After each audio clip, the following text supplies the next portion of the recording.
Primeiramente, sou Francisco Renó da Faculdade de Medicina Veterinária e Zootecnia da USP, sou professor lá de gado de leite, sou responsável por essa área na faculdade, estou lá faz 6 anos já, e também sou filho e neto de produtor de leite, então fico bastante à vontade quando estou num dia como esse aqui.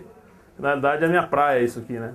A vida toda eu sempre trabalhei com isso, praticamente o que está aqui atrás de mim é que eu vivi desde novinho, morei na fazenda até os 8, 9 anos, então fico bastante confortável de estar aqui hoje. Bom, vamos trabalhar um pouquinho com nutrição e reprodução hoje. Evidentemente que o tempo nosso é curto, né? Nós temos aproximadamente aí no máximo 15 minutos, vamos tentar cumprir isso de uma forma bastante adequada, vamos trabalhar de maneira objetiva. Muda para mim, por favor. Bom, então o que é nutrição e reprodução? Isso, traz um pouquinho para frente. Pode chegar bem aqui na frente, bem próximo da cadeira. É isso. Bom, o que é nutrição e reprodução? Na realidade, quando você fala em nutrição e reprodução, eu penso sempre em saúde animal. Então, se a gente olhar para uma vaca leiteira, qualquer vaca que a gente olha, você tem que pensar em 3 coisas, nunca uma coisa só isolada.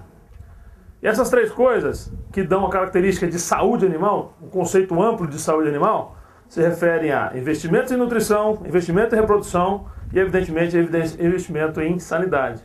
A gente não pode trabalhar isso de forma separada. Uma questão importante, isso especialmente para produtores e técnicos, quantas vezes, alguma vez, vocês pensaram que vocês descartaram uma vaca por causa de nutrição? Poucas vezes alguém vai falar, descartei uma vaca porque ela tem problema de nutrição.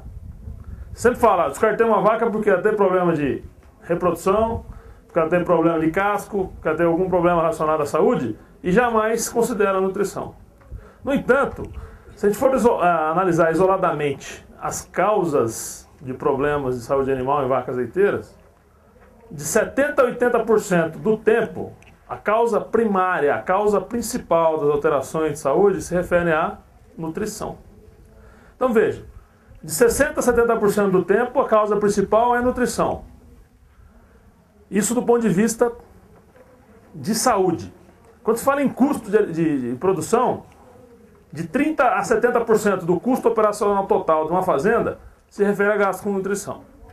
Então não precisa dizer que quer ser produtor eficiente na área de leite, tem que ser muito eficiente na área de nutrição.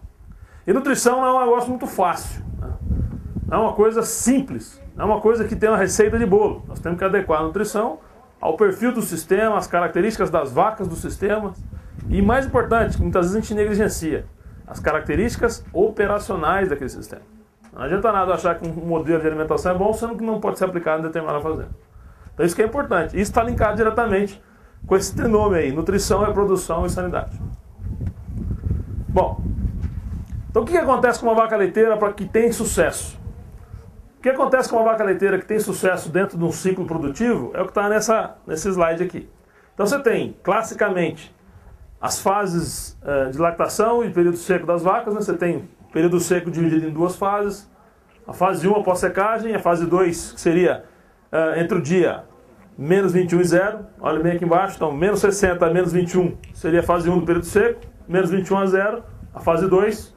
Essa divisão é importante de ser mantida, já que as exigências nutricionais da vaca da fase 2 do período seco são completamente diferentes da fase 1. Fase 2, só para deixar claro, é o grupo de vacas pré-parto, né? Então, o manejo é diferente, a dieta é diferente, os níveis de energia são diferentes, de minerais são diferentes na dieta, vitaminas especialmente são bastante diferentes. Então, você tem que levar em consideração isso. E, por outro lado, nós temos o período de lactação. Classicamente, início, meio e final de lactação. Isso é óbvio, isso é claro para todos. Bom, então o que acontece com uma vaca durante esses períodos? A gente olha rapidamente essas fotografias e a gente acha que são 5 vacas diferentes. Mas, na realidade, não são 5 vacas diferentes. Estamos falando de uma única vaca. Então essa vaca tem essa condição corporal ao parto, muda drasticamente sua condição corporal no início da lactação e gradativamente ela deve retornar à sua condição corporal original no final da lactação. É isso que a gente espera que aconteça com uma vaca de sucesso. E é isso que nós temos que fazer, e é isso que nós temos que buscar com uma vaca leiteira.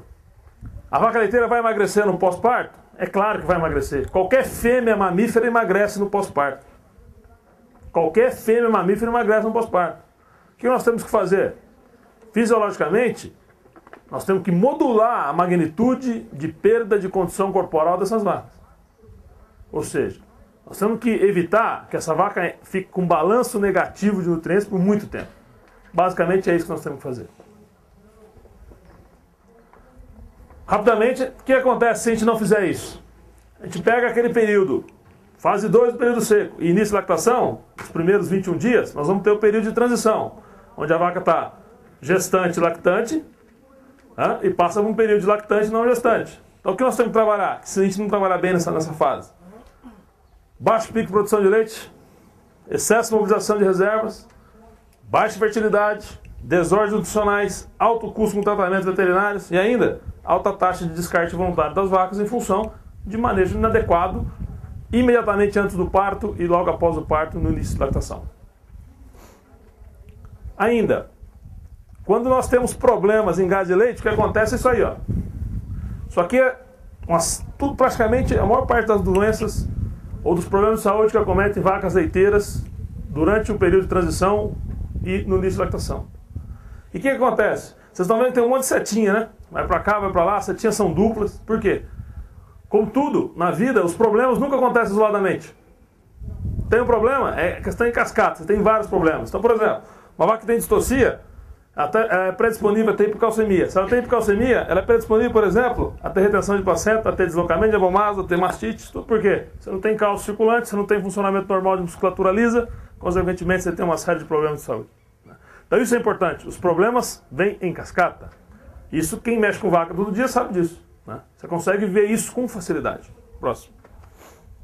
E como que a gente pode minimizar a ocorrência desses problemas nas vacas? Evidentemente que um grande... pode mudar. Pode mudar a folha. Que a forma de resolver isso é mexer com nutrição. Energia, proteína, minerais, vitaminas. Né? Isso aqui é importante. Só que o excesso e deficiências está errado da mesma forma. Nós temos que trabalhar bem com isso. Próximo. Então o que nós temos que fazer quando se fala em desempenho reprodutivo e nutrição especificamente? Bom, fertilidade de vacas leiteiras é um problema complexo, uma situação complexa, e envolve alguns fatores. Primeiro, problema de infecção uterina, problema infeccioso, problema de balanço energético negativo, ou seja, quando a vaca mobiliza em excesso reservas corporais, alta concentração de ureia plasmática em função de nutrição errada na parte de proteína, falta de vitaminas e problemas relacionados à técnica de reprodução. Próximo. O que nós podemos fazer em relação ao balanço energético e reprodução? Evitar a perda excessiva de peso das vacas. Se a gente não fizer isso, o que vai acontecer com a vaca? Primeiro, atrasa a primeira ovulação. Se atrasa a primeira ovulação, nós vamos ter efeitos persistentes na concepção, ou seja, vai demorar para acontecer isso. Nós temos queda de nível de progesterona circulante, que está relacionado com a fertilidade das vacas, alteração da função uterina e atraso no desenvolvimento do embrião, e ainda, nós vamos ter efeitos diretos sobre a qualidade do óvulo. Então, se a vaca perder excessivamente peso no pós-parto, o que vai acontecer? Diminui a fertilidade. Próximo. O que a gente pode fazer para resolver esse problema? O problema central é trabalhar com a parte de energia, metabolismo energético das vacas. Então, o que nós temos que fazer obrigatoriamente? Quer resolver problemas de reprodução? Invista em nutrição. Essa é a mensagem.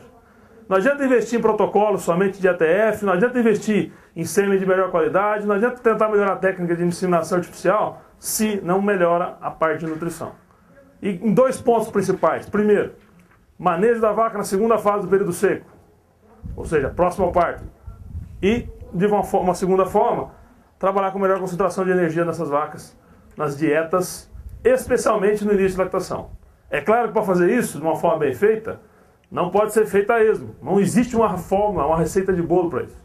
Tem que ter a presença do nutricionista na fazenda, junto ao produtor, formulando as dietas e ajustando essas ações em função da disponibilidade de alimentos que você tem na fazenda e do tipo de animal que você está trabalhando. Evidentemente que animais de maior produção sofrem um pouco mais com isso. Mas o maior problema que a gente tem hoje são animais F1, vacas de 20 litros de leite, 25 litros de leite no pico de lactação, apresentam problemas semelhantes a vacas de 30 a 40 litros de leite no pico de lactação. Então, os problemas são os mesmos. Longo intervalo de partos. Então, quer resolver o problema de reprodução? Invistam em nutrição. Tá? Essa é a mensagem final que eu gostaria de deixar para vocês. Tá bom? Obrigado pela atenção. Eu sei que é corrido o tempo aqui, mas eu estou à disposição de vocês depois ao longo do dia todo para conversar a respeito disso. Tá bom? Um abraço a todos e obrigado pela presença.